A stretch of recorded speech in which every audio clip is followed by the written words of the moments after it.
Good morning, everybody. Welcome to this session on pre-implantation genetic testing, current trends and future direction. It's my pleasure to co-chair with Dr. Sonigo Charlotte. And we are going to have a selected oral communications. So the first, it's my pleasure to invite to the stage Francesca Spinelli, which is going to talk about decoding the clinical fate of segmental mosaic embryos, key predictors of implantation and pregnancy success rate. Please switch off your mobile phone, the ring, and enjoy the session. Francesca, the stage is yours. Thank you. My presentation is coming? Okay. Okay, let me start to thank the scientific committee to give me the opportunity to be here today and present the data collected by the International Registry of Mosaic Embryo Transfer on mosaic. This is my conflict of interest. Chromosomal mosaic embryo are characterized by the presence of euploid and aneuploid cells. Until 2015, mosaic embryos were considered aneuploid and not suitable for transfer. But after the publication of Professor Greco, Dr. Fiorentino, and Dr. Minasi, showing that some of these mosaic embryos have indeed the potential to implant and result in healthy baby, now there are many centers that are offering the transfer of mosaic embryo, especially in those women without any available embryo for transfer. We know much more about the clinical relevance of mosaic embryos. From the data that we have collected during this year, we know that the impact, the clinical outcome of mosaic embryo is impacted by the mosaicism level. This means the number of aneuploid cells present in the embryo. So, for example, mosaic embryo with a low level of mosaicism, let's say between 20 and 50%, show a live birth rate of 36% in our data. While mosaic embryo with high level of mosaicism, higher than 50% and lower than 17, the live birth rate is very low, is 19%.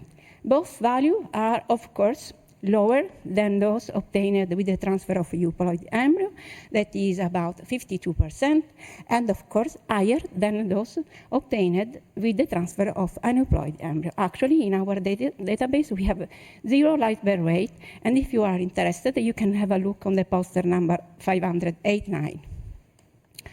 Today, I will show you the data regarding a special group of mosaic embryo that are segmental mosaic embryo. The data are collected again by IRMET Foundation. Actually, I will show you the impact of specific characteristics of segmental aneuploidy, such as level of mosaicism, number and complexity of segmental mosaic, type of chromosomal imbalance, but also involvement of short and long chromosomal arms, and the size and the location of the affected chromosomal segment. Finally, I will show you some data on prenatal and postnatal outcome of segmental mosaicism. We begin, these are the cohort that now we have in our registry. We collected more than 4,000 mosaic embryo and clinical outcome. Actually, the majority of mosaic are characterized by the presence of full chromosome aneuploidy, 60.5%, and the remaining 39.5% are mosaic characterized by segmental aneuploidy. In particular, these segmental are mainly single segmental, so with the presence of a single abnormality, single aneuploidy. And only 14% are with the 2 segmental aneuploidy, so double segmental, and 6% are characterized by the presence of 2 or more aneuploidies, so called complex segmental. we begin to explore the impact of mosaicism level on clinical outcome. So we compared the live birth rate, no pregnancy rate, and miscarriage rate among euploid, low segmental, and high segmental mosaic embryos. As expected, the euploid was the euploid group was the one that showed the most favorable outcome along all the category, and low-level mosaicism and high-level mosaicism showed a lower live birth rate compared to euploid, and a higher no pregnancy rate and miscarriage rate, demonstrating that also for segmental mosaic, the level of mosaicism play a very important role. After we also investigated whether the complexity of chromosomal imbalance may influence the clinical outcome, but as you can see in this slide, comparing single, double, and complex segmental, we didn't find any significant difference. We also compared the type of aneuploidy, comparing the outcome of deletion and duplication. Overall, we didn't find any significant difference between deletion and duplication, but if we look at a single specific chromosome, we can see that there is, for some chromosome, for example, for chromosome 6 and chromosome 9, there is a difference if in the same chromosome is present a deletion or a duplication. We also combined more parameters, so type and the location, analyzing also the arm of the chromosome. And we found that in the group characterized by duplication on Q arm, the live birth rate is significantly lower compared to all the other subgroups. What about the size? We also analyzed whether the size of aneuploidy may impact the clinical outcome, but as you can see in this graph, we didn't find any significant difference. However, when we divided the size based on each chromosome, as you can see here, we had a different clinical outcome. So, for example, in chromosome 1 and for chromosome 14, we found that segmental aneuploidy smaller than 20 megabases were associated with a lower live birth rate. On the contrary, chromosome 5 and chromosome 7 showed better outcomes when compared with the segmental abnormality where the size of aneuploidy was smaller than 20 megabases as compared with the longer ones. So this suggests that the impact of segment size is chromosome specific and not uniformly predicted.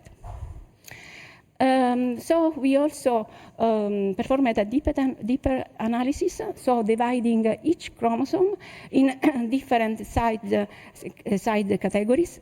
So as you can see here, for the different sides in each chromosome, we can have a different outcome. Well, now we want to use all of this information to build a scoring system, a predictive model based on based on the size, the chromosome, and also the location of the abnormality.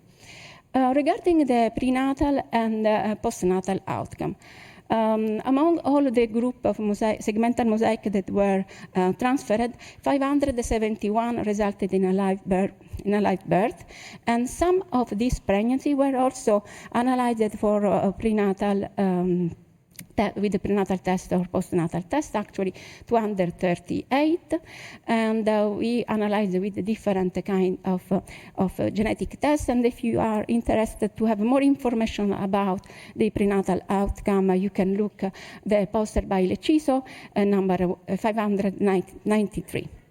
So among the 238 pregnancies that were analyzed, we found that in only one cases, we found the same abnormality that we detected in the PGT.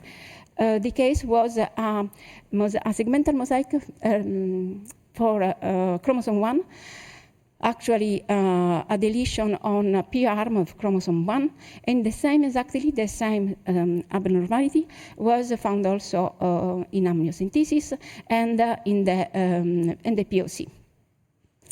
So in conclusion, our data demonstrate that segmental mosaic embryos have a poorer clinical outcome than euploid, with a low mosaic level associated with a better result than high-level mosaicism.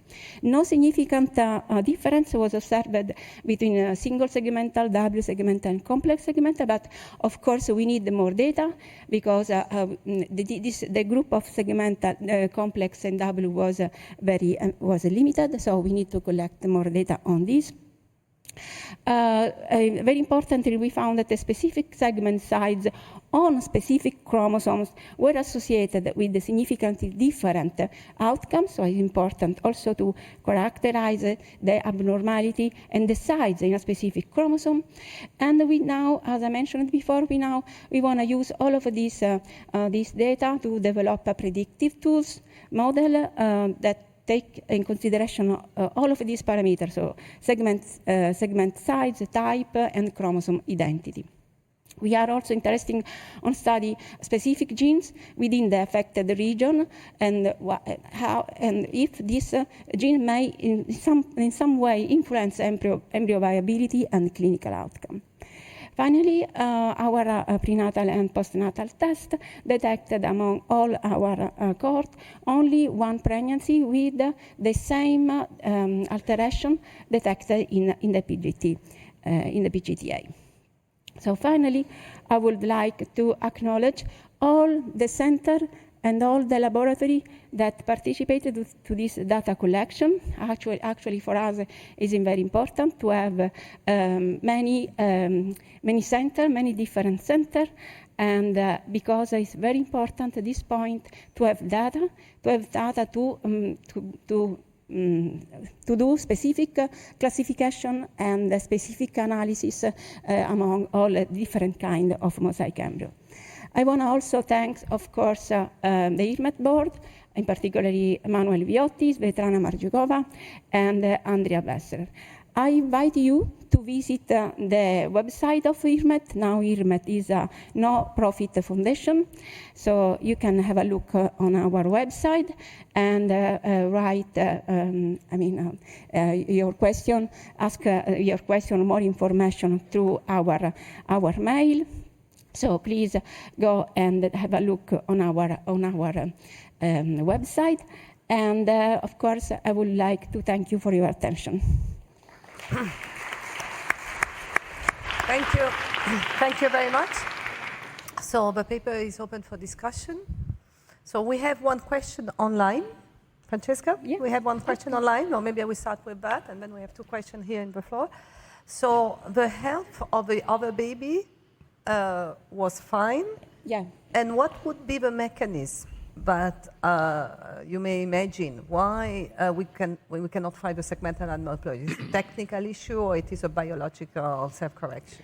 Okay, actually, of course, we cannot exclude at all technical issue. Of course, there are different technology with different resolution, and it's very important to perform a validation study before to analyze the mosaic embryo within the lab. So this will, of course, reduce eventually technical issue. But regarding the biology and the mechanism through which the mosaic embryo can self-correct, we have just hypotheses. We know that, for example, a study by Bolton, the first study by Bolton demonstrated that there is a different apoptosis rate and proliferation rate between aneuploid and euploid rate in the euploid cells. So probably aneuploid cells are more prone to go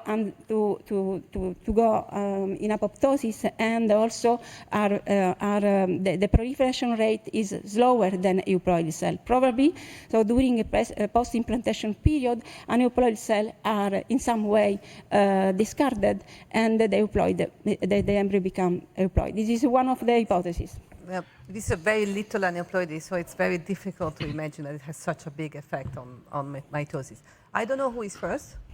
Hi. Thank you very much, an excellent lecture. I have two questions, small questions. One, how you measure the mosaicism? How you do your test based on copy numbers, or that's the first question. Second question, do you recommend to change our antenatal policy of baby assessment? That means maybe the CVS is not appropriate because you check the same what you did in your embryo. So maybe I have to ask you a very short question. Sorry, we're out of time. Francesca, can you have a very short answer to? Yes, actually, we use we have copy number variation detection. So we use NGS for detect and classify mosaic embryo. And regarding prenatal, this is a very debated question, and of course, it's very important for this transfer to have a genetic counseling.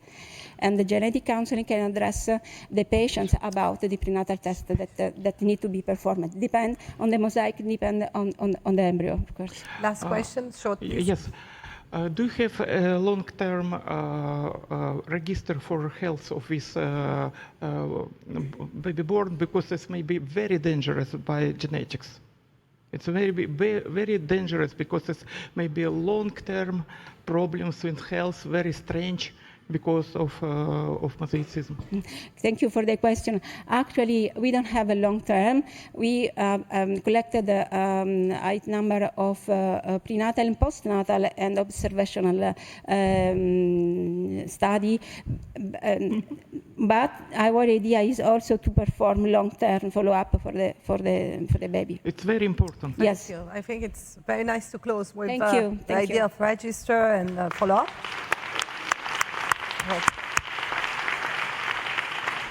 And now we are pleased to call Mina Popovic to talk about her presentation about PGTA, provider strategies, influence embryo selection, and live birth weights, a multi-center analysis. Thank you. Thank you very much for the kind introduction, and thank you to the ESHRE Selection Committee. So there is plenty of evidence that embryo aneuploidy impacts human reproductive success. We know that aneuploidy rates increase progressively with advancing maternal age, and that chromosomal abnormalities represent a primary cause of reproductive failure, rarely resulting in live births. For this reason, PGTA has been implemented widely into clinical IVF practices with this aim to optimize embryo selection.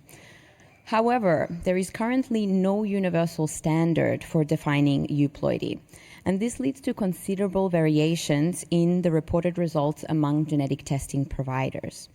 Actually, if we look at some of our results from previous studies that looked at euploidy rates across 8 different PGTA providers, what we can see is quite some differences in mean euploidy rates amongst these providers that range from 33.7% up to 55.7%.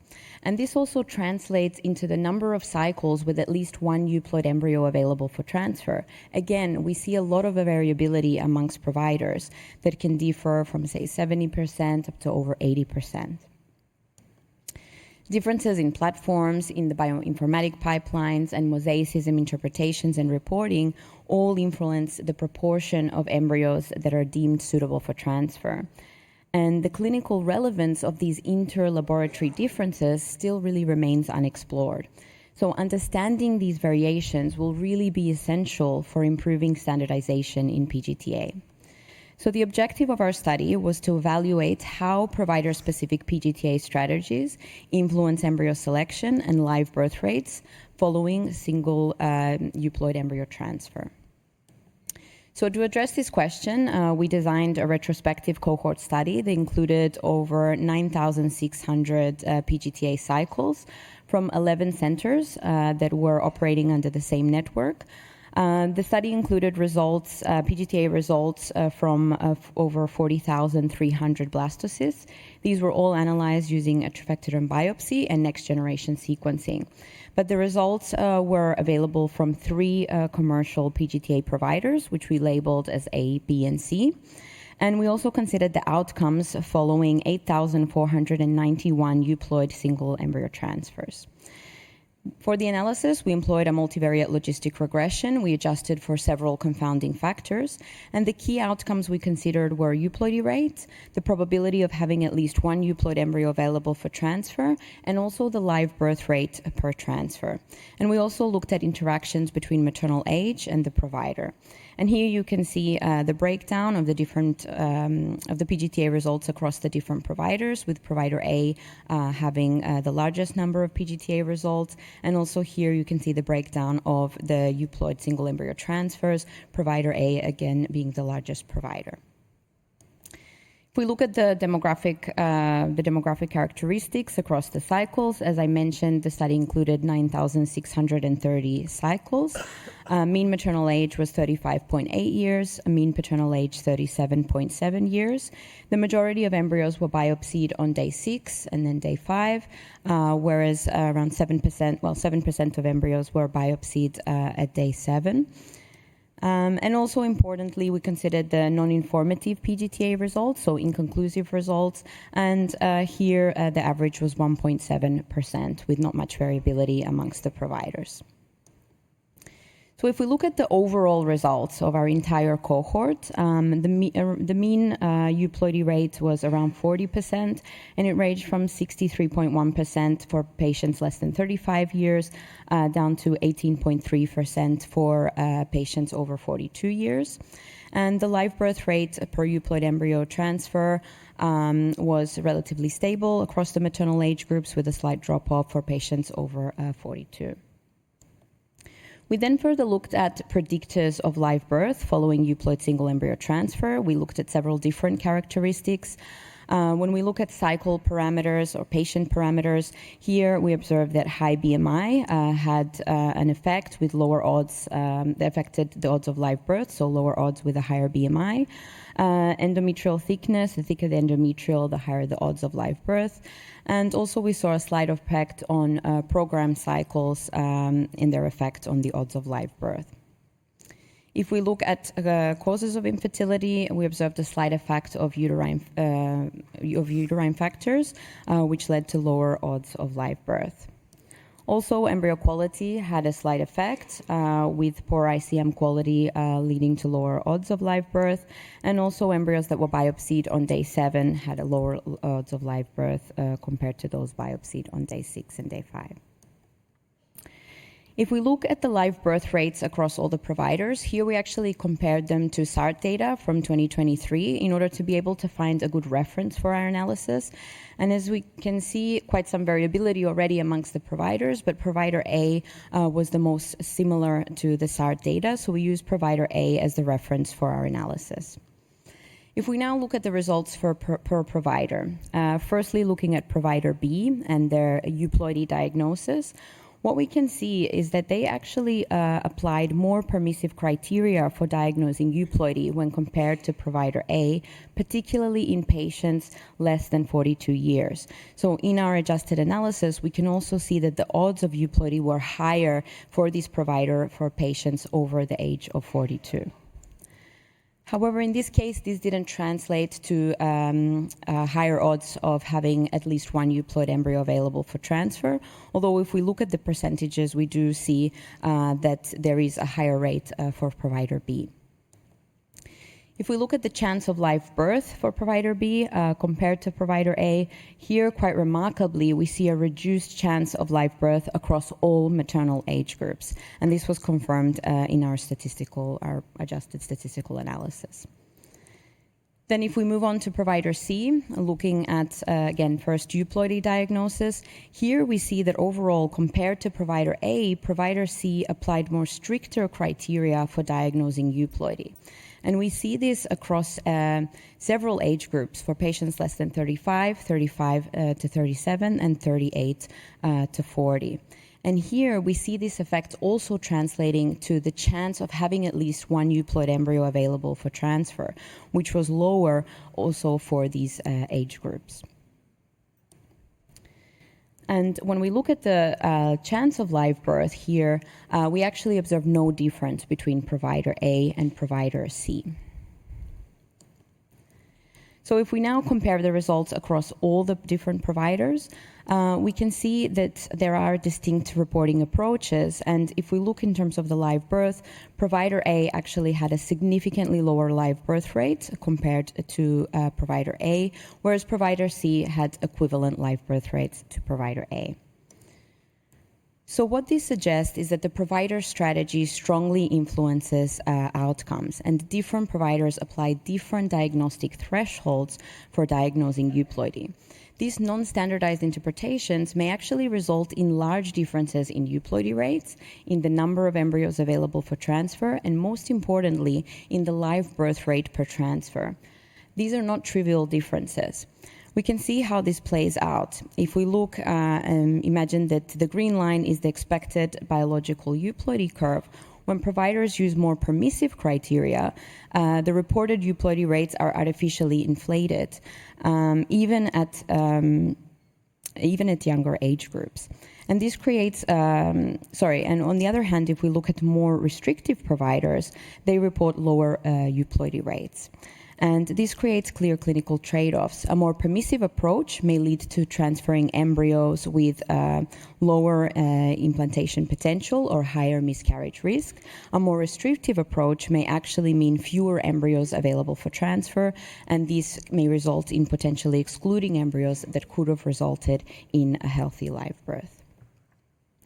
Both permissive and restrictive diagnostic criteria, of course, impact patient counseling, embryo utilization, and the success.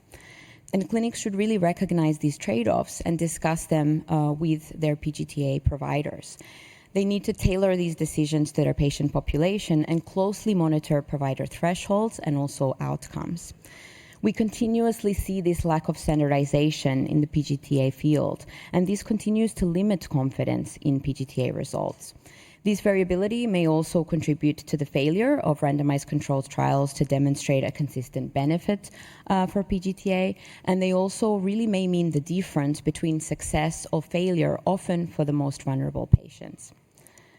Finally, I would just like to thank our collaborators on this study, especially Dani Sakas from Boston IVF, and also Erkan Kalafat, who really helped with the statistical analysis. And I would also like to thank the R&D team at the Eugene Group, and thank you very much for your attention.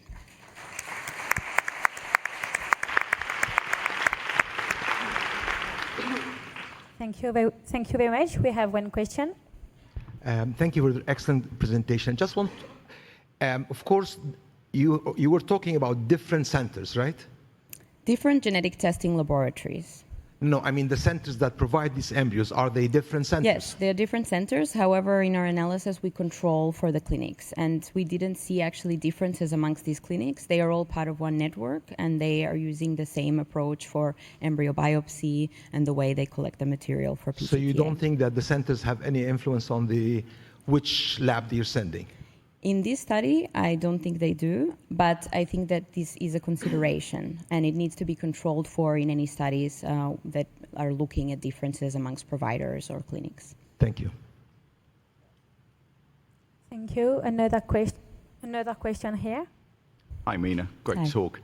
Can you explain to me what you mean by permissive and restrictive euploidy calling strategies? So what I mean with more permissive euploidy strategies is that more embryos are called euploid. So it seems that the thresholds that are set for euploidy calling criteria lead to higher euploidy rates for some providers. It means that more embryos are being diagnosed as euploid. When we talk about more restrictive criteria, what we are seeing is that less embryos are being diagnosed as euploid, especially if we divide this by maternal age groups. We do see clear differences in terms of the diagnostic criteria that's being applied. And that's the only way to really explain these differences in euploidy rates that we see amongst the different providers. But you weren't able to cross-correlate their strategies to see if their strategies were actually restrictive and permissive.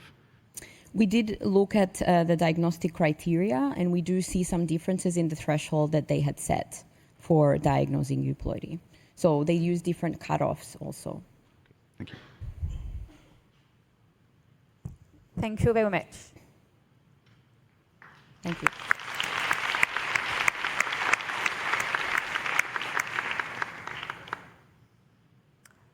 So it is my pleasure to invite the next speaker, Anna Raquel Neves. Welcome. Welcome both. Raquel will talk about PGTA decreases the time to pregnancy while not negatively impacting the cycle outcomes, a multi-center retrospective cohort study. Raquel, I will ask you to wait just 30 seconds because we are a little bit in advance. Okay. So I'm going to start. Okay, we can start. Okay, thank you very much. I would like to start by thanking ESHRE for the opportunity to be here presenting our results. I would like to start by declaring that I have no specific conflict of interest pertaining to this specific work. And we all know that maternal age is a key factor for IVF success. And we know this because independently of the number of oocytes retrieved, cumulative live birth rates progressively decrease as maternal age advances. We also know that this is mainly related to an impact of aneuploidy rates, especially in patients aged 37 years old or older. And so in this regard, PGTA has emerged as a selection technique to select the embryos with the best implantation potential. Despite this, the evidence is quite controversial on the impact of this approach in the reproductive success.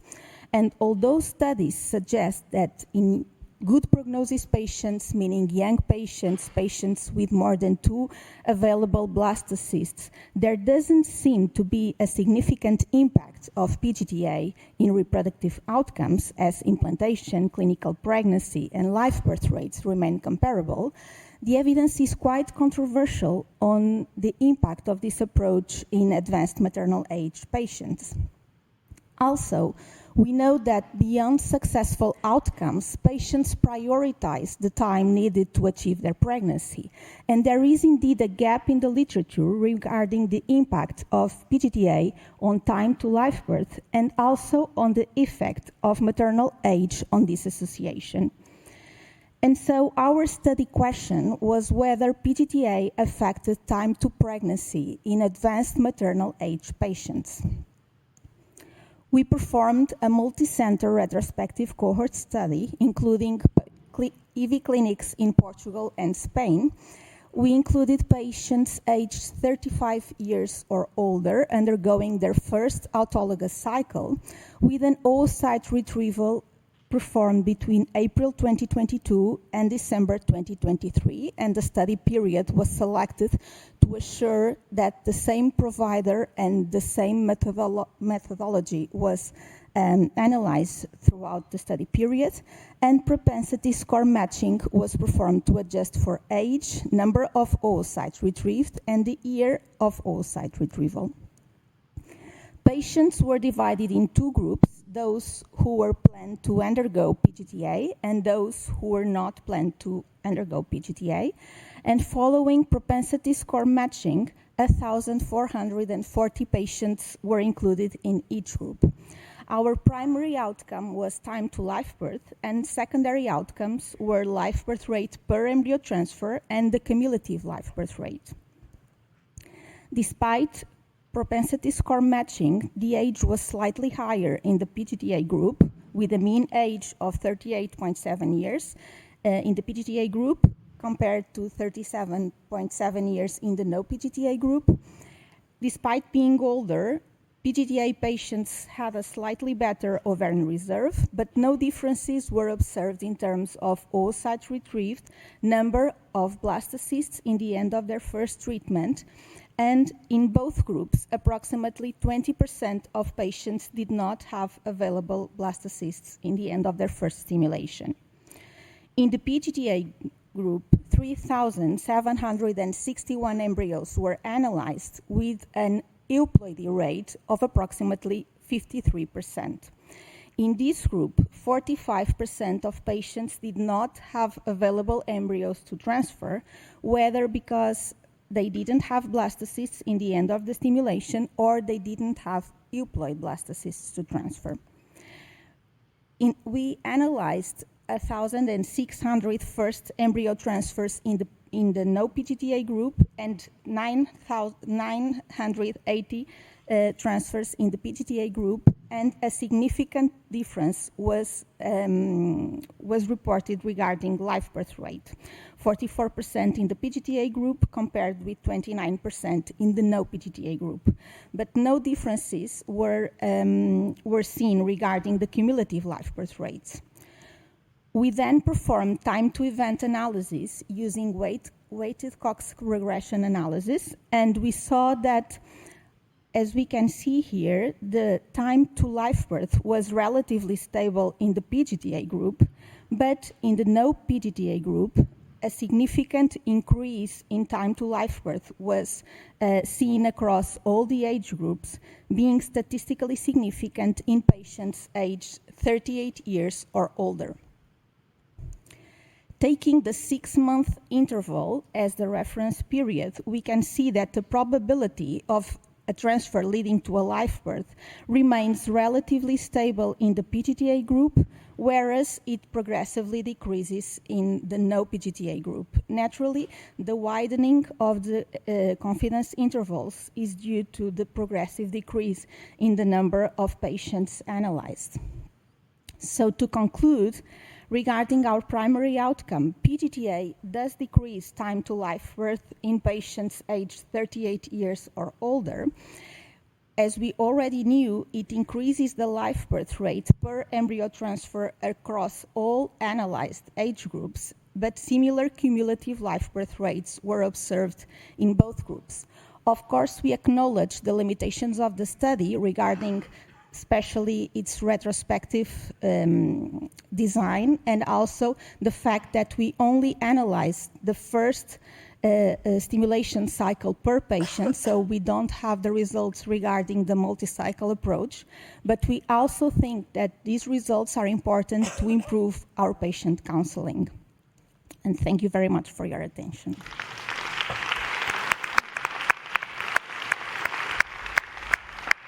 Thank you very much.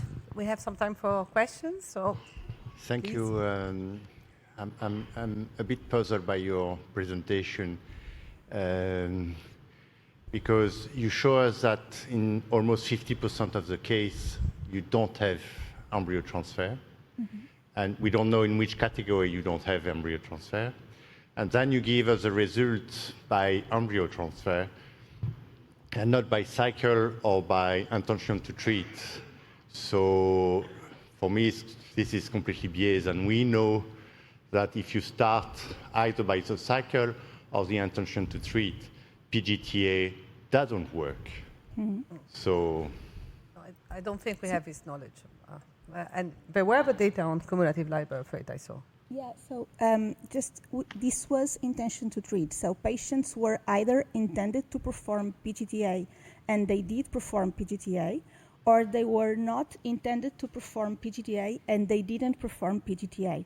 In both groups, 20% of patients did not have available embryos to transfer. So the 25% plus in patients in the PGTA group who did not have available embryos to transfer were due to the aneuploidy, were patients who did not have euploid embryos to transfer. So I think that all your points were addressed. no, I'm sorry, no, it's not. Okay. I think we should ban the activity of PGTA. I'm sorry, it doesn't work. Personal opinion are really important to this context. We need data and numbers, please. Yeah, hello, Christina Berg, Sweden.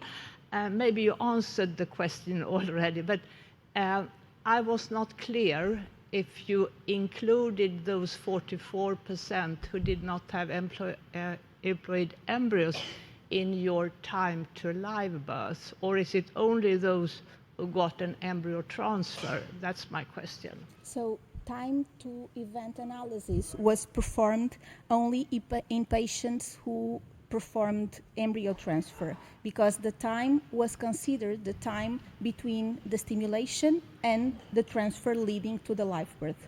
Okay, so those 44% are excluded. Thank you. Do we have other questions from the audience? So maybe I have a question.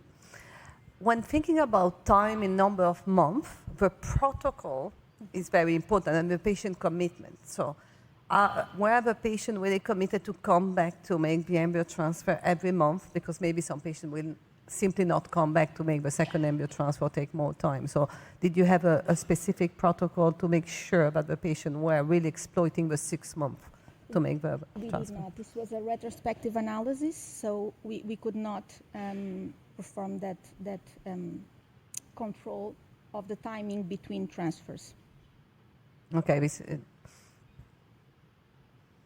So we still have a few minutes before moving to the next presentation. Nobody has a question or comment? Oh, do we have another question? So, Anarka, yes, that delivered. Thank you.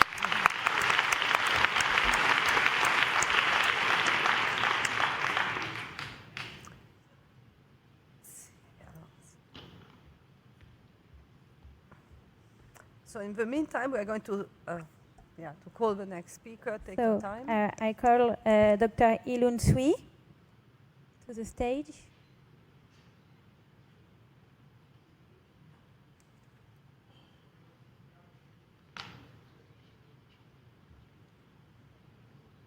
Okay, it's all right. So maybe we are going to wait. From Shanghai GI We Genetics cannot. and IVF Institute, Obstetrics and Gynecology Hospital of Fudan University. My topic is Can we go to the beginning? On peut retourner en arrière pour entendre le début? Oui. And we are going to wait 3 minutes, to be sure that everybody can attend. This is the rules. We have to start in perfect timing. So anyway, the next speaker will talk about The next speaker will talk about optimized PGT-M strategy using gametes or arrested embryos from parents with no proband, and how to addressing these challenging cases.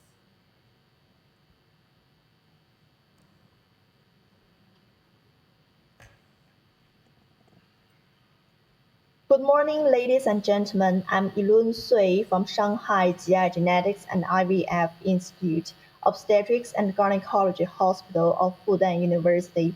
My topic is optimized PGT-M strategy using gametes or arrested embryos from parents with no proband, addressing challenging cases.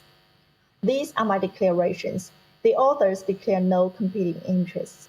This study was approved by the Ethics Committee of our hospital, meeting the declarations of Helsinki 2013, and all the participants provided written informed consent. This study was registered on the NIH Clinical Trials platform, and the funding has no roles in the study design and data analysis. For the background and aims part, the traditional PGT-M procedure usually employs a double-check strategy by single sequencing and haplotype analysis. This can reduce the misdiagnosis due to allele dropout or briefly ADO and recombination.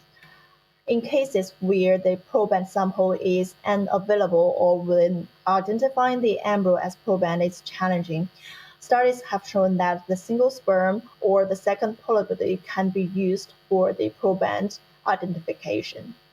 However, in complex PGT-M cases without proband, such as gonadomosaicism, diminished ovum reserve, or X-linked diseases with X chromosomal abnormalities, we may face more challenges due to the uncertain proportion of the affected embryos or gametes, or we may not be able to identify enough, obtain enough embryos to identify an embryo as proband, or we may have difficulty in identifying the risk X haplotype.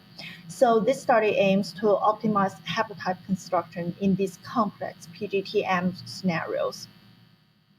For the study design and methods, we selected cases meeting the criteria shown on this slide, typically focusing on cases with diagnosed or suspected gonadomosaicism or female patients with DOR that's resulting in a low expected yield of embryos, as well as individuals with X-linked variants or X chromosomal abnormalities. targeted deep sequencing for mosaicism detection was carried out, and we collected the peripheral blood, saliva, and semen samples for male carriers or exfoliated cells in the urine for female carriers. And the number of embryos or gametes to be collected was calculated according to the variant proportion. And the gametes or arrested embryos were preserved in separate PCR tubes for proband identification. And all the other steps were the same as the routine PGT procedure, including ovarian stimulation, embryo culture, biopsy, and vitrification. For the results part of this study, the prospective study recruited 5 cases. A total of 11 stimulation cycles yielded 25 blood sources, 10 single sperms, 4 arrested eggs, and 22 arrested embryos, and all the samples underwent direct sequencing to identify a suitable proband. 5 blood sources were transferred, resulting in 4 live births, and the baby's genetic status were confirmed by amniocentesis. And finally, a novel comprehensive workflow has been proposed. To further illustrate these steps, I selected 3 cases for detailed presentation.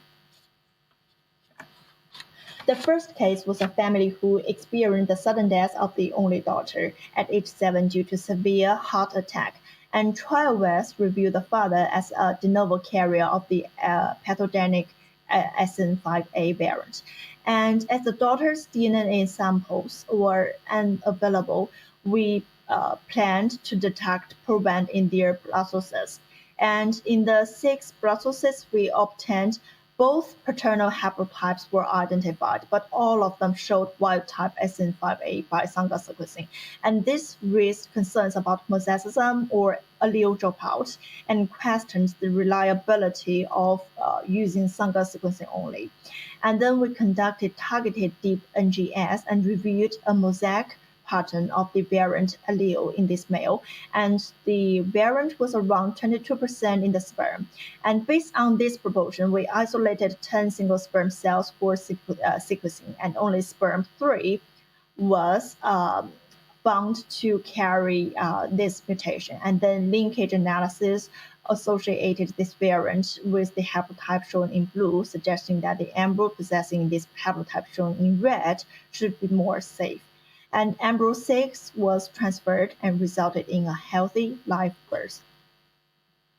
And the second case was a 44-year-old woman with diminished ovarian reserve, and she was also a carrier of favism. Her husband was wild type. She was an only daughter with deceased parents, such that the haplotype phasing could only be performed via embryo as proband. However, we expected very low egg yield due to her diminished ovarian reserve, so we preserved all the arrested embryos in the 2 stimulation cycles, and we identified in the second stimulation cycle that an arrested embryo carried this variant, and the risk haplotype was then constructed. And case 3 was a female variant who suffered 2 induced abortions due to hydrocephalus of the male fetus, and trial tests revealed her as an extinct L1CAM carrier. She came to our hospital after 2 unsuccessful PGT cycles at another IVF center. And what makes these steps more complicated was that she had a 47 triple X haplotype, and the DNA samples of this proband were used up at the other IVF center. And the first stimulation cycle acquired 4 M2 oocytes, yielding 1 blood source for biopsy and 3 arrested embryos.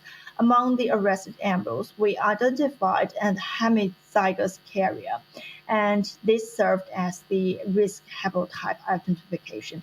And in the second stimulation cycle, she achieved an embryo with a non-risk haplotype shown in green. And the transfer resulted in a healthy live birth.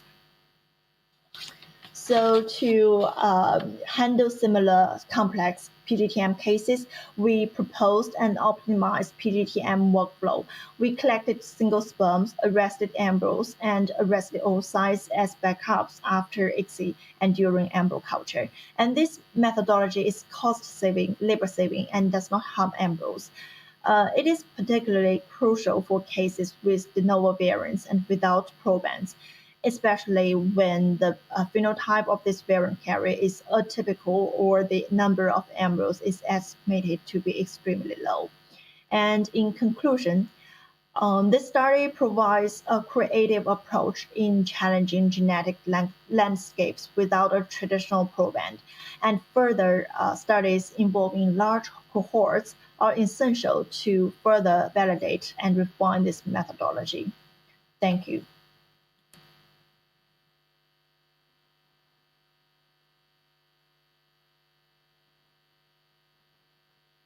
Do we have questions? I think Dr. Yoron is online or she's, no.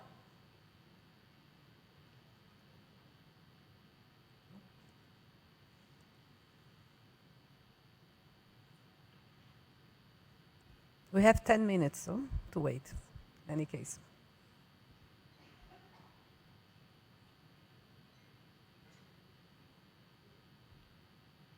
Non, on l'a pas en là? She's not online, okay.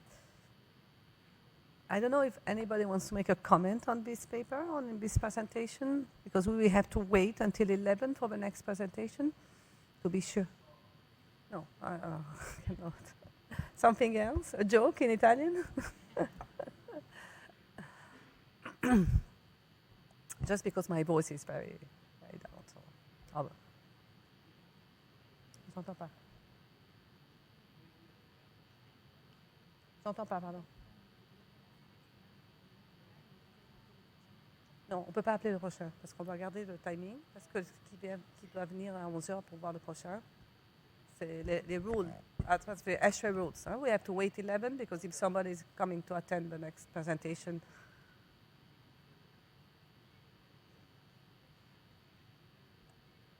Thank you.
Vont faire.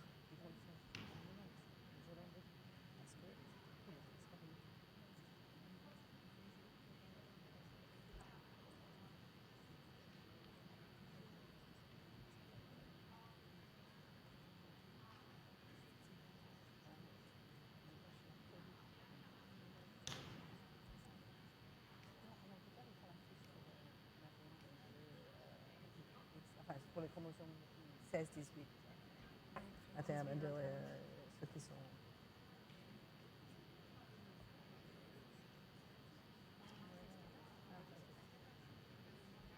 Vous ne pouvez pas faire le 21 aussi? Comment tu changes ça? Une fois que tu as fait la biopsie, une fois que tu as manipulé l'embryon, une fois que tu l'as conçu, ça change rien.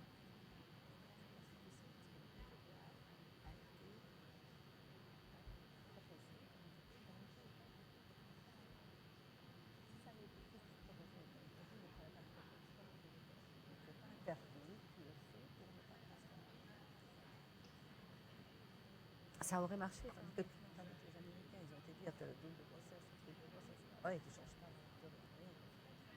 Ouais.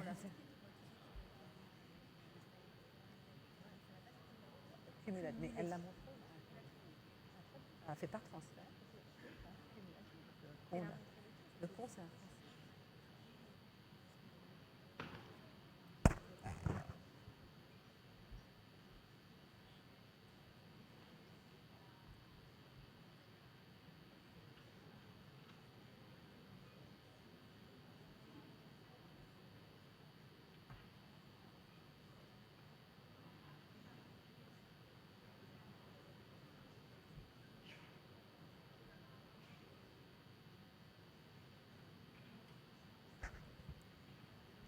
So maybe I'm start to call Carmen if you want to make a nice introduction of your group.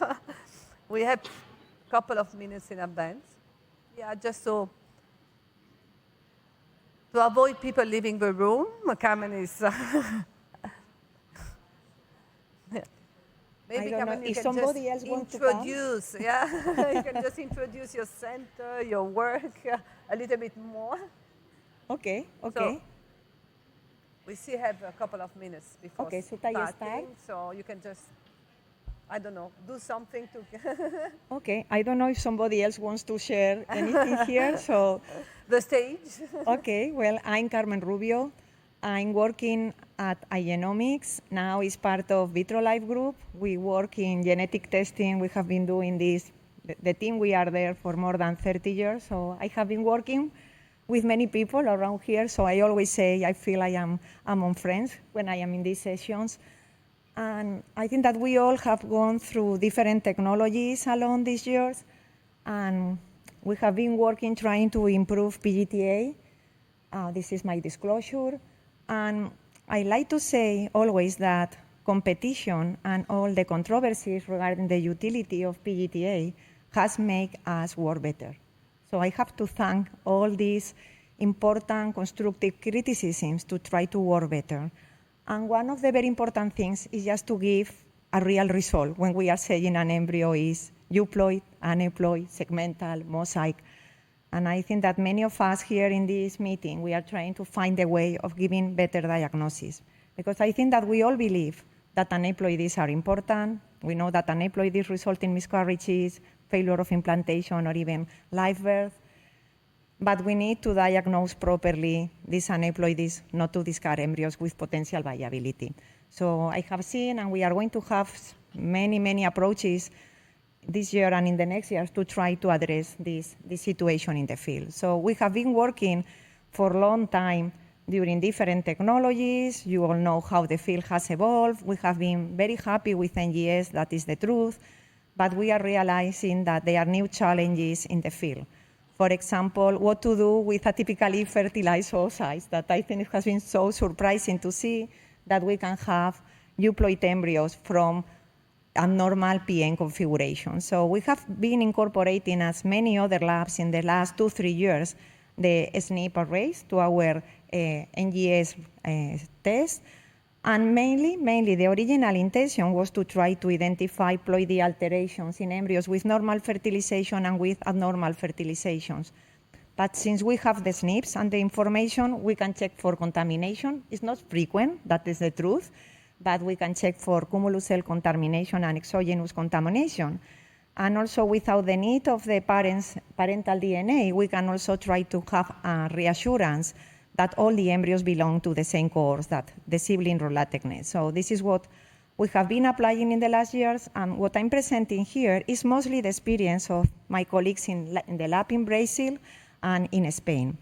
This is just a summary of how we work with this. We are doing NGS in all the embryos. We amplify the DNA, an aliquot of the amplified DNA goes to the regular NGS testing, and another aliquot to the additional SNP analysis. And we have been using until now a target approach and trying to go through all these 3: ploid detection, DNA contamination, and cohort check. And I bring you a typical example that we have been all seeing in our labs. This is an embryo that if we were using just regular NGS, we say, okay, This is euploid for autosomes, but for sex chromosomes, it looks like kind of XXY mosaic. We know that we cannot be sure if this is an XXY mosaic, or maybe it's a triploid, or maybe we have some contamination, female or male, depending on the gender of the embryo. So these are the kind of situations that we can better diagnose with the use of SNPs. And the importance of identifying triploidy and haploidy, as we will see in the next slide, is important in 2PNs, but also in embryos with abnormal fertilization.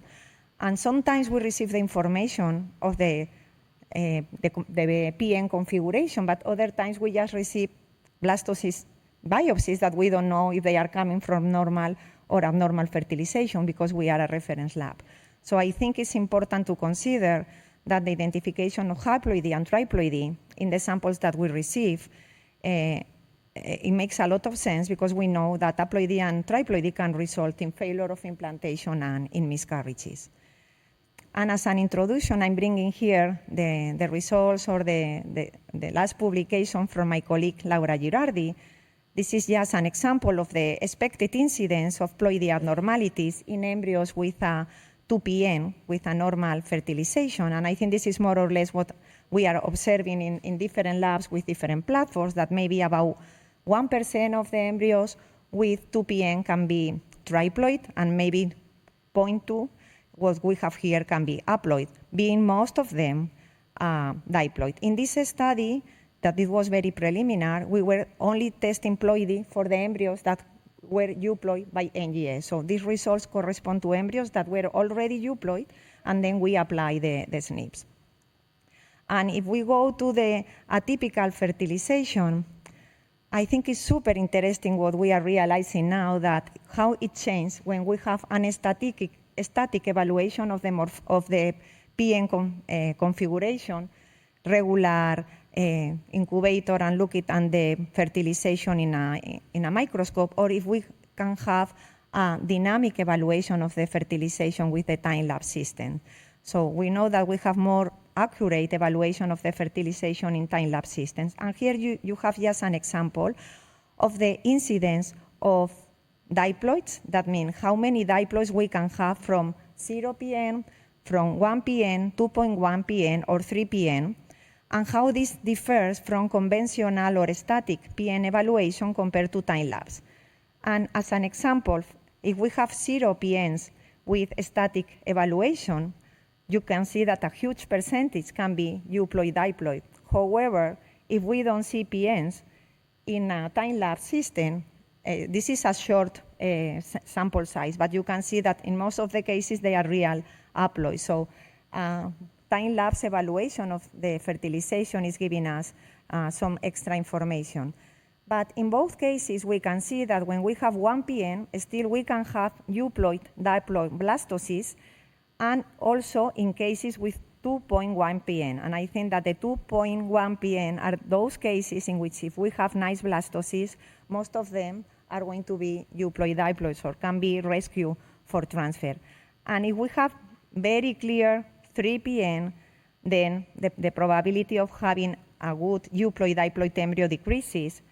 With a standard PN evaluation is like about 20-25%, with time-lapse systems the decrease to half. So this is more or less a spectrum of what you can find in your labs with atypical fertilization with regular incubators or with time-lapse evaluation. The objective of this study was more regarding how the ability to discriminate between triploidy and mosaicism, in these cases with intermediate copy numbers. So how can SNP analysis increase the accuracy of the diagnosis for euploid or intermediate copy number PGTA results by NGS? And how can we identify them, the ones that are real mosaics, from the ones that are triploids? And this is a retrospective study collecting data from January to December 2024, as I mentioned, mainly from the lab in Brazil. And we were putting together all different types of fertilization, normal fertilization, 2PN and atypical, And I have to say that one limitation of this study is that we didn't have the differentiation between 2.1 and 3PN. All of them were classified in this study as 3PN because this was the information that we were receiving from the reference labs. Most of the samples included in the study were with 2PN. 75 of the cases were from normal fertilization as expected, but we have 15% of cases with like tripronuclear cases, 6%, 6.7% with 1PN, and a small number with 0PN. And the main focus of the study were the intermediate copy numbers, so the ones that you can see here in green. These cases in which we have intermediate copy number that if we put together everything with all types of fertilization, the percentage is high, it's 12%. But we will see little by little how this is stratified with different fertilization patterns. So this is the first slide of results with very global results in which we were classifying the samples as aneuploid, intermediate copy number, and euploid. So you can see how the higher incidence of triploidy was in the intermediate copy number. And this is expected because we have seen these patterns with the male cases with this mosaic pattern for the sex chromosome. So it's clear that it makes sense that an important part of these mosaics or intermediate copy number are going to correspond to these triploid cases. And if we stratify the results according to the number of PNs, what is very clear that the higher incidence of diploidy was with the 0PN and 2PN blastocysts, being in most of the cases diploid, all of them. In this study, I want to mention, I didn't mention that we were analyzing SNPs in both euploid and aneuploid embryos when we were doing NGS, not just restricted to euploid ones, as in Laura Girardi paper. And what you can see here is that in the 1PN, still we have some diploids, euploid diploids, but we can have an important percentage of haploidy as expected in 1PN. And in the 3PN, the higher percentage is of triploidy as expected, but still some of them were diploid. And here, we were doing a different distribution of the results in which on one side, there are the aneuploid embryos, like in pale gray, and on the other side, we wanted to include here the results of the euploid embryos and the embryos with intermediate copy number. But in these two categories, to distinguish between euploid diploid, that means candidates for transfer, and euploid no diploid, no candidates for transfer, and the same thing with the intermediate copy number, because it's clear that mosaics are candidates for transfer. So we have euploid diploids, potential transfer, intermediate copy number diploids, also potential candidates for transfer. And if we look at the cases with 0PN and 2PN, you can see how we have the lower incidence of euploid embryos with abnormal ploidy in these cases. So we only have, for example, in the 2PN, only 0.8 of them were euploid embryos with abnormalities in the ploidy, and a little higher in the 0PN, that is about 4%. However, in the embryos with triplonuclear configuration, the incidence of euploid embryos with abnormalities in the ploidy is higher, about, you can see here, much higher percentage, 19%, and the same thing for the 1PN, in which we have euploid embryos with abnormal ploidy in a high percentage. And then, if we look at the cases with intermediate copy number, we see that if we have 2PN, the number of cases with intermediate copy number that can be triploids and misclassified as mosaics is about 1.2%. So this 1.2% correspond to like kind of mosaic profiles, but they are really triploids. So these are the ones that we can better classify now as triploids. And if we go to the 1PN, this percentage of samples that can better classify now are as triploids are 4%, and the percentage is much higher in the 3PNs and in the 0PNs. So the summary of this presentation is that the SNP analysis reveals that some euploid embryos may not be viable for transfer due to the ploidy abnormalities, that the percentage of ploidy abnormalities is strongly correlated with the PN configuration. This is not a surprise. And in a typical fertilization, a variable percentage of euploid diploid blastocysts can be identified mostly in 0 PN and 2.1 PN, as shown in this and in previous studies. And finally, how can SNP analysis help to discriminate real intermediate copy number / mosaics results from triploidy? SNPs will identify which cases are triploids, which cases can be contamination, and then we will have a more clear percentage of the potentially or putative mosaic embryos. So I would like to finish. Thank you, the teams doing the real work, the lab and the diagnostic teams in Brazil and in Valencia, and thanks to all the iGenomics people working on these PGTA programs. And thank you for your attention.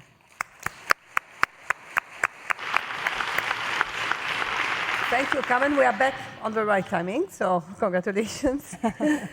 Any question from the floor? Comments?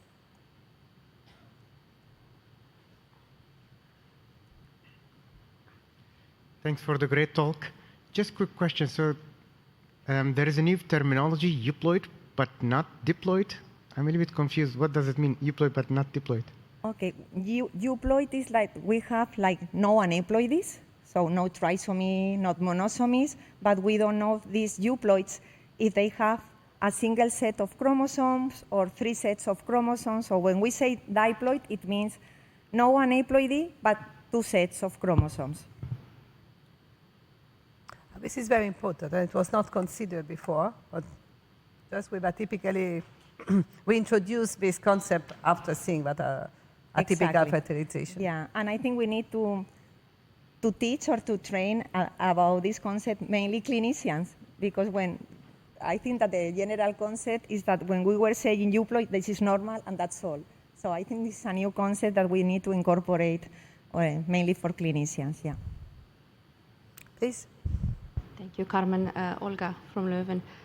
I'm a little bit confused with the term mosaic when we talk about ploidy aberration. Is this mosaicism detected only on sex chromosomes, or? No, in all of them, in any chromosome. When I was talking about the number of samples that we were classifying as intermediate copy number, they were for sex chromosomes or for autosomes. I just put the example of sex chromosomes. And for example, if they were identified to be euploid, do you still believe that these are genome-wide mosaicism? Okay. We don't have a high rate of mosaicism, that is the truth. So we are having about 6% of mosaicism when we are not doing SNPs. So maybe incorporating SNPs, we decrease a little this percentage. When I say about 6% of mosaicism, it is low and high. And you know that we have many clinics that they just mask the low mosaics, and we consider everything candidates for transfer depending on the policy of the clinic. So the extended mosaicism or not, I think that we have learned a lot with ESHRE database now, and we all agree that embryos with mosaicism below 50%, they have a very good potential. We have a lady there. Carmen, thank you, Dimitra from Greece, Christopoukou. Thank you for all your work and all these years for pushing the field forward. Okay, this is not a suggestion, but these are all biopsied embryos, results from biopsied embryos. What about the rest of the cases that are not PGT cases?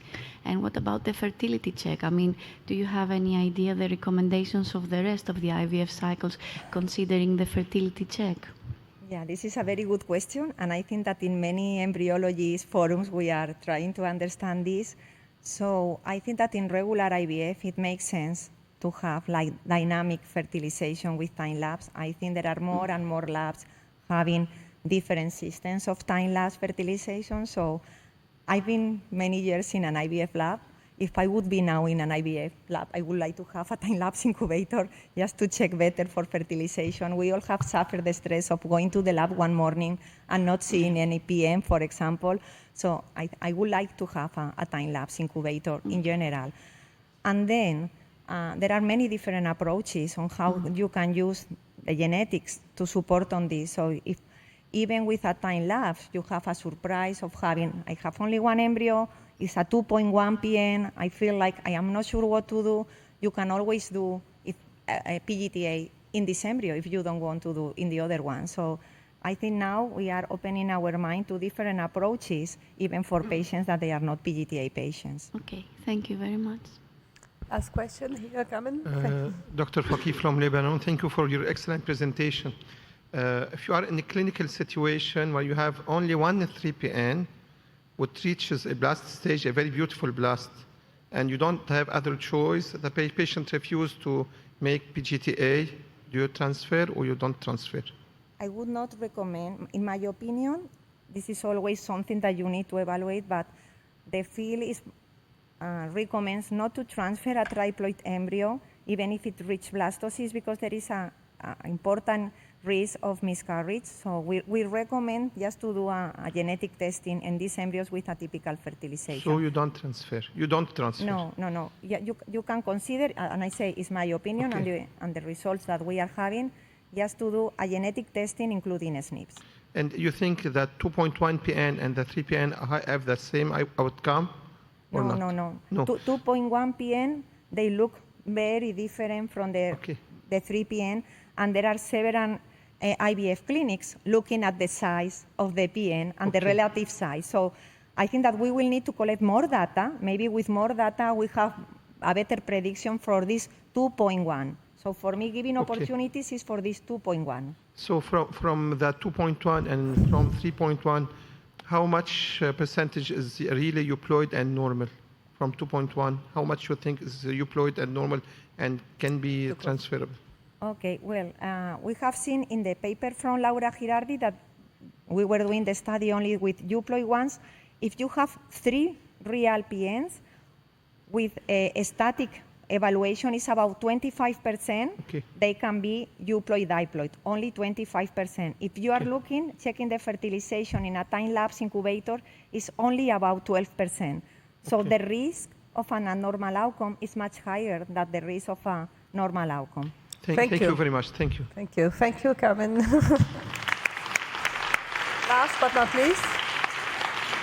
And now I'm pleased to call for the last speaker, Dr. Francesco Fiorentino, who will talk about clinical application of whole exome sequencing for the PGT and for the assessment of embryo genetics and viability. Thank you. Thank you for the introduction and good morning. Let me first thank the scientific committee for having selected the abstract and giving me the opportunity to show you the results of our study on the clinical application of whole exome sequencing-based PGT. I have nothing to disclose, and whole exome sequencing is the most widely used genome-wide sequencing technology in clinical practice. In a postnatal setting, WES is recommended as a first-tier diagnostic tool for detecting congenital anomalies, development delays, and intellectual disabilities in children and adults. In prenatal setting, WES is recommended in fetuses with structural anomalies because of the incremental diagnostic yield as compared with other technologies. And whole genome sequencing is currently not recommended in a prenatal setting due to the limited incremental yield over whole exome sequencing. You know that whole exome sequencing focuses on the coding regions that represent 1% of the total genome, and that contains about 85% of known Mendelian pathogenic variants, as compared to whole genome sequencing that analyze both coding and non-coding region.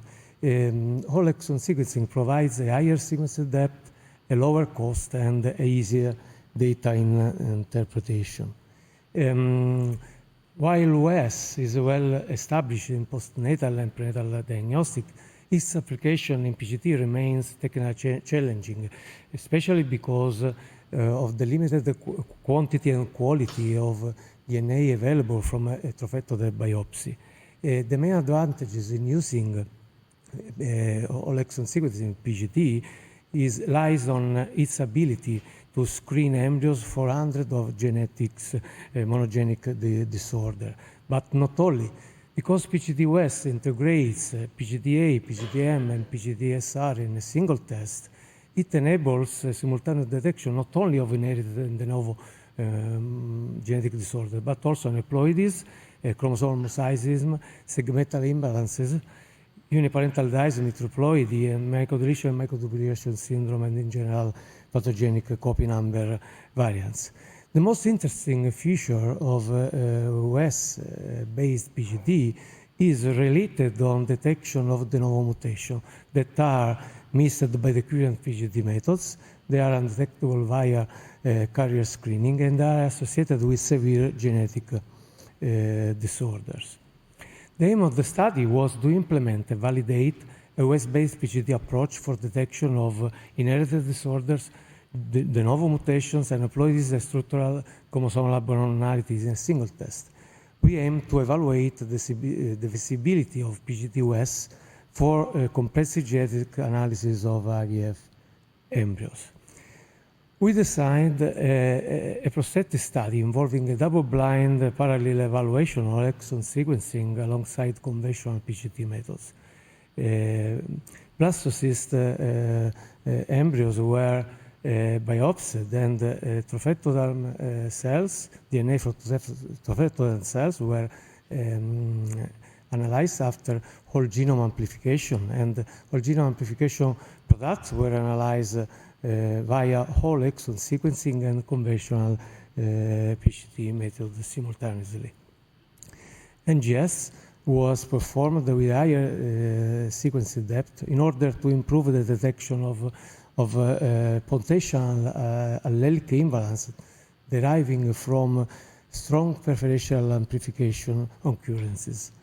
Sequencing data were then analyzed using a custom bioinformatic pipeline that was developed to detect copy number variations and to detect pathogenic single nucleotide variants causing de novo and inherited disorders, and also to detect single nucleotide polymorphism for linkage-based assessments.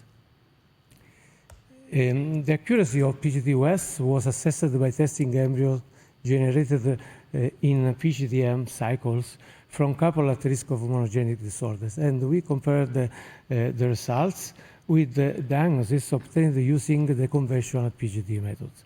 A total of 226 blastocysts were analyzed deriving from 33 clinical PGT-M cycles performed for 20 distinct genetic conditions involving 36 unique variants. 14 of the PGT-M cycles were performed in combination also with the PGT-A. PGT-West showed a high level of concordance with conventional PGT-M and PGT-A. If we look on the outcome for PGT-M, we achieved very full concordant results across all the embryos with conclusive results. And the results matched also the predicted haplotypes. West reliably detected the presence and the absence of a targeted mutation without prior knowledge of the parental genetic status. Going to the PGT-A results, the pluripotent status of PGT-West was 100% concordant with the PGT-A results across all the embryos screened for PGT-A, accurately identifying all chromosome and segmental aneuploidies as well as mosaicism. To date, 10 live births were confirmed the results for PGT-West diagnosis. PGT-West also uncovered additional genetic variations and detected the 5 embryos with de novo pathogenic mutations associated to severe genetic disorders, and also uncovered the 8 embryos that were affected by inherited disease caused by mutation from unrecognized carrier parents. These findings would have been missed using the conventional PGT methods. PGT-West also resolved the results from 9 embryos that were where standard PGT methods provided inconclusive results. And furthermore, PGT-West demonstrated enhanced the resolution to detect the pathogenic copy number variation, even small CNVs. Let's have a look to some case sample. The results, this is here is shown a de novo mutation to be detected in COL1A1 gene causing osteogenesis imperfecta.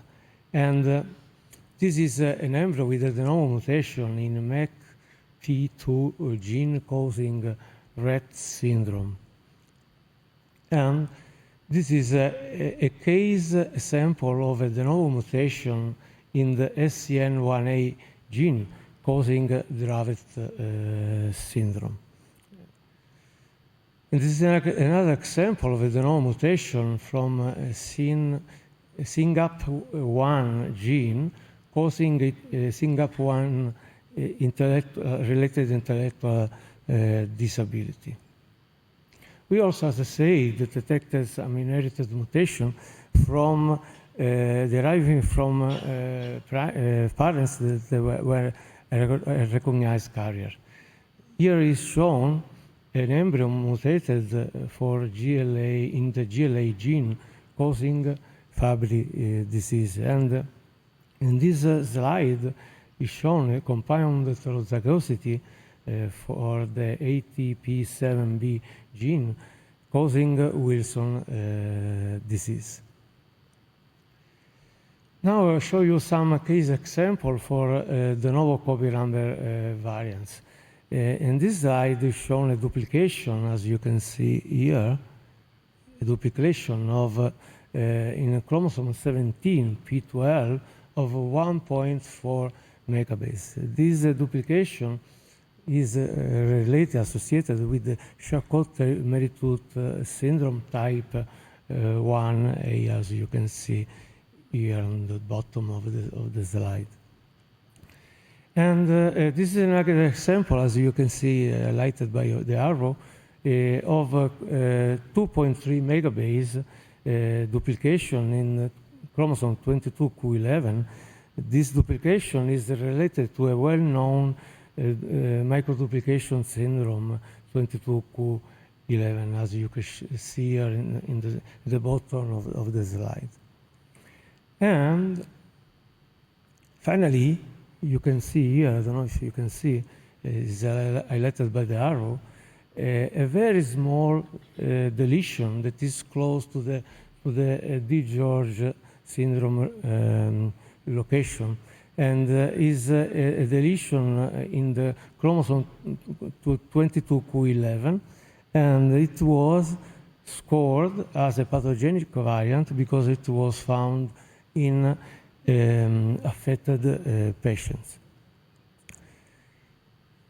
In conclusion, the results of this study demonstrated that PGT-West is not only technically feasible, but also highly accurate in detecting inherited and de novo pathogenic variants, chromosomal aneuploidies and segmental chromosomal imbalances, microdeletion, microduplication syndrome, and also pathogenic copy number variants. PGT-West enables comprehensive genomic profiling from a single embryo biopsy, providing an unprecedented level of insight into embryo genetics, with the potential to represent a paradigm shift in embryo screening. Of course, future studies are still needed to assess the clinical utility of PGT-West and also the reproductive outcomes. That said, the first results are quite promising.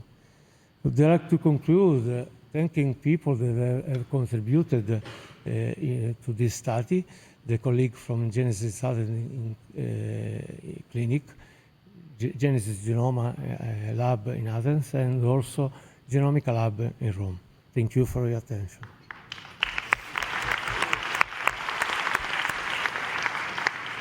We have the time for one or two questions. Grazie mille, Ihor Pachke from Ukraine. Last month at ESHRE in Milano, we had a huge debate between whole genome and whole exome sequencing, long read and short read. What do you think? What shall we go for in 5 years with PGT? Okay, we decided to apply whole exome sequencing for a main reason. First of all, it focuses on the coding part of the gene that, as you know, is very often we found mutation in this region. Also because we don't like, as a prenatal diagnostic, we don't like question marks. And the risk of having a variant of non-clinical significance is lower as compared to the genome sequence, even because still with the whole genome sequencing, we don't know the most of the variants that can be detected. We don't know the clinical significance. And finally, because whole exome sequencing is the most common technology currently used in prenatal and postnatal setting, especially in prenatal. This was the reason why we prefer to select whole exome sequencing. Grazie. Last question, sorry. Thank you, Francesco. I have a question about genetic counseling with patients.